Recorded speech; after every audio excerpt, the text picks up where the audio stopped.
देर तक सेक्स चलना चाहिए, लड़कियां कितनी देर में सेटिस्फाई होती हैं, इतना तो मिनिमम सेक्स का टाइम होना ही चाहिए। तो इस तरह के जो बहुत सारे सवाल होते हैं वो आपके दिमाग में चलते रहते हैं और आपको इनका कोई प्रॉपर जवाब नहीं मिलता है। इसलिए आप इसको जगह जगह पर गूगल पर किसी से पूछ के मतलब इन सारी चीज़ों को आप सर्च करते रहते हो। तो फ्रेंड, आज की इस वीडियो में हम इसी चीज़ को लेकर चर्चा करेंगे।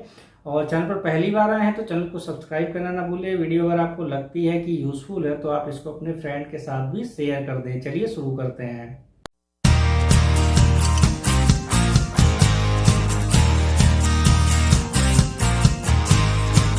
आज के समय में खासकर इंडिया में आपको भी पता है कि इंटरनेट बहुत ही सस्ता है। लगभग हर एक इंसान के पास हर एक घर में 2-4 मोबाइल हैं और जितनी भी मोबाइल हैं सब में इंटरनेट सेवा जरूर उपलब्ध है। तो ऐसे में जब भी किसी भी लड़के या लड़की को समय मिलता है तो वो भाई पॉर्न वीडियोस देखते हैं। और पॉर्न वीडियोस में क्या दिखाया जाता है कि जो सेक्स का टाइम है वो आधे घंटे होता है या 1 घंटे होता है। पर क्या हकीकत में ऐसा होता है? तो ऐसा बिल्कुल नहीं होता। जो आप पॉर्न वीडियोस देखते हैं या किसी फ्रेंड ने आपके बता दिया कि मैंने तो भाई आज आधे घंटे किया, 1 घंटे किया, तो भाई ये जो भी आपको चीज़ें दिखाई जा रही हैं या बताई जा रही हैं वो बिल्कुल भी ठीक नहीं है। अब अगर पॉर्न वीडियोस की अगर आप बात करो तो इसमें जो वीडियो शूट की जाती है वो कई सारे स्टेप में शूट की जाती है और सारे स्टेप्स को मिला के आपको एक लंबी वीडियो बना के दिखाई जाती है। और इसके साथ ही साथ जो है व्यक्ति को कई तरह की गोलियां खिलाई जाती हैं जो कि उसके स्वास्थ्य के लिए बिल्कुल भी ठीक नहीं होती। तो आप खासकर ये पॉर्न वीडियोस पर तो बिल्कुल भरोसा मत करें। और अगर कोई आपसे ये कह रहा है कि मैंने आधे घंटे परफॉर्म किया, 1 घंटे परफॉर्म किया, तो बेसिकली वो वजाइनल पेनिट्रेशन टाइम की बात नहीं करता बल्कि वो ओवरऑल टोटल टाइम की बात करता है। अब जैसे अगर आप किसी लड़की या महिला से पूछे कि आपको मिनिमम कितना देर जो है सेक्स करना होता है तो वो आपको नॉर्मल वे में बता देंगे कि भाई मुझे तो 20 मिनट से लेके 30 to 40 मिनट सेक्स चाहिए। अब ऐसे में अगर किसी लड़के को अगर यही बात बता दी जाए कि एक लड़की को मिनिमम 20 मिनट से लेके 40 मिनट तक का सेक्स चाहिए तो भाई वो तो पागल हो जाएगा, क्योंकि उसको तो समझ में नहीं आएगा और वो तो यही सोचेगा कि मैं तो इतनी देर तो कर ही नहीं पाऊंगा। तो जब लड़कियां जनरली जब बात करती हैं तो वो जो है वो टोटल टाइम आपको नॉर्मल वे में बता देती हैं, यानी कि उन्होंने फोर प्ले का भी टाइम ले लिया, उन्होंने वजाइनल पेनिट्रेशन का भी टाइम ले लिया, उन्होंने आफ्टर प्ले का भी टाइम लिया और टोटल को जोड़ के उन्होंने नॉर्मल वे में आपसे बोल दिया कि भाई हमको 20 मिनट या 30 मिनट का सेक्स तो चाहिए ही चाहिए। पर हकीकत यही है कि जो भी वजाइनल पेनिट्रेशन टाइम है, वजाइनल पेनिट्रेशन टाइम का मतलब ये है कि जब भी कोई भी पुरुष अपना जो पेनिस है, जो अपना लिंग है, महिला की वजाइना के अंदर डालता है, उसके बाद वो लगातार 2 मिनट से लेके अगर 5 मिनट 6 मिनट तक भी परफॉर्म कर लेता है तो ये नॉर्मल सेक्स टाइम है। अगर कोई आपसे ये कहता है कि मैंने आधे घंटे परफॉर्म किया तो आप ये समझ जाइए कि उसने फोर प्ले भी काउंट कर लिया, किसिंग को भी टाइम कर लिया, बातें भी टाइम कर ली, सब कुछ काउंट कर लिया और आफ्टर प्ले को भी काउंट कर लिया। पर हकीकत में वजाइनल पेनिट्रेशन टाइम जो है वो 2 से 5 मिनट का ही होता है। और अगर आपका इतना वजाइनल पेनिट्रेशन टाइम है तो आप बिल्कुल स्वस्थ हैं, आप बिल्कुल भी चिंता मत करें कि आप जो है नॉर्मल नहीं हैं। अगर फोर प्ले के दौरान ही अगर आप इजैकुलेट हो जाते हो, आपके पेनिस से जो सीमेन है, वीर्य है, वो बाहर निकल आता है, तो इसका मतलब ये है कि फिर आप नॉर्मल नहीं हो, आपको प्रीमेच्योर इजैकुलेशन की प्रॉब्लम है।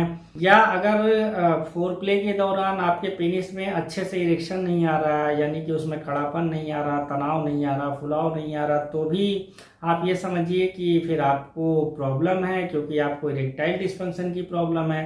या आपको फोर प्ले में तो आ रहा है लेकिन जैसे ही अपना पेनिस जो है वो महिला की वजाइना में पेनिट्रेट किया उस समय फिर आपका जो पेनिस है उसमें सही से इरेक्शन आना बंद हो गया, तो इसका मतलब भी ये है कि आपको प्रॉब्लम है। लेकिन अगर आप फोर प्ले के दौरान आपको इजैकुलेशन नहीं हो रहा है, आप वजाइनल पेनिट्रेशन का जो टाइम है वो 2 मिनट के ऊपर है और 5-6 मिनट तक है या 4 मिनट है, तो आप बिल्कुल स्वस्थ हैं। आपको किसी भी तरह की कोई टेंशन लेने की ज़रूरत नहीं है, किसी पे कुछ भी विश्वास करने की ज़रूरत नहीं है। यही साइंस है और सबके साथ में ही यही एवरेज टाइम होता है। तो ये चीज़ आप ध्यान रखें। एक बार इंटरकोर्स करने के बाद दोबारा आपकी बॉडी कितनी देर में फिर से सेक्स परफॉर्म करने के लिए रेडी हो जाती है, तो ये भी एक तरीका है जानने का कि आपकी स्टेमिना क्या है। जब भी एज किसी भी व्यक्ति की कम होती है, 15 साल 18 साल से लेके 30 साल के बीच में होती है, तो उनका जो टेस्टोस्टेरोन का लेवल होता है वो काफ़ी ज़्यादा पीक पर होता है। तो ऐसे में जो व्यक्ति होता है उनका रिफ्रैक्टिव पीरियड का क्या मतलब होता है कि उन्होंने एक बार सेक्सुअल इंटरकोर्स किया, उसके कुछ ही मिनटों बाद या कुछ ही घंटों बाद उनको दोबारा से उनके पेनिस में अच्छा खासा इरेक्शन आने लगा और वो सेक्स, उनकी बॉडी जो है वो सेक्स के लिए पूरी तरह से तैयार हो गई। तो इसका मतलब ये है कि उनका रिफ्रैक्टिव पीरियड कम है और उनका स्टेमिना जो है वो काफ़ी ज़्यादा अच्छा है। लेकिन अगर आपकी एज 18 से लेके 30 साल के बीच में है और आपका रिफ्रैक्टिव पीरियड बहुत ज़्यादा है, यानी आपको 6 घंटे 8 घंटे में दोबारा आपकी बॉडी तैयार हो रही है, कभी कभी आपकी बॉडी 24 घंटे ले रही है दोबारा तैयार होने में, तो इसका मतलब ये है कि रिफ्रैक्टिव पीरियड बहुत ज़्यादा है आपका और ये फिर कंसर्न का विषय है और आपको अपनी बॉडी पर ध्यान देने की ज़रूरत है। जैसे जैसे एज बढ़ती है, जैसे 30 के ऊपर जब एज बढ़ने लगती है, तो धीरे धीरे करके टेस्टोस्टेरोन का लेवल जो है वो डाउन होने लगता है, तो रिफ्रैक्टिव पीरियड बढ़ने लगता है। तो ऐसे में जब 40 साल या 50 साल की उम्र होती है, तो हो सकता है कि इंटरकोर्स करने के बाद जो है उनकी बॉडी 24 घंटे या 48 घंटे बाद भी जो है दोबारा से रेडी हो सकती है। तो अलग अलग एज पे भी डिपेंड करता है कि व्यक्ति का स्टेमिना क्या है। लेकिन अगर कम उम्र में ही स्टेमिना को लेके प्रॉब्लम होने लगी है तो फिर आपके लिए चिंता का विषय है। तो आज की इस वीडियो में आप समझ ही गए होंगे कि जो वजाइनल पेनिट्रेशन टाइम है भाई वो 2 से लेके 5 मिनट तक ही होता है। 20 मिनट 30 मिनट 1 घंटा ये एकदम इम्पॉसिबल वाली बात है। इसको अपने दिमाग से निकाल दीजिए। और फ्रेंड, आशा करता हूँ आपको मेरी ये वीडियो पसंद आई होगी। आपका बहुत बहुत धन्यवाद।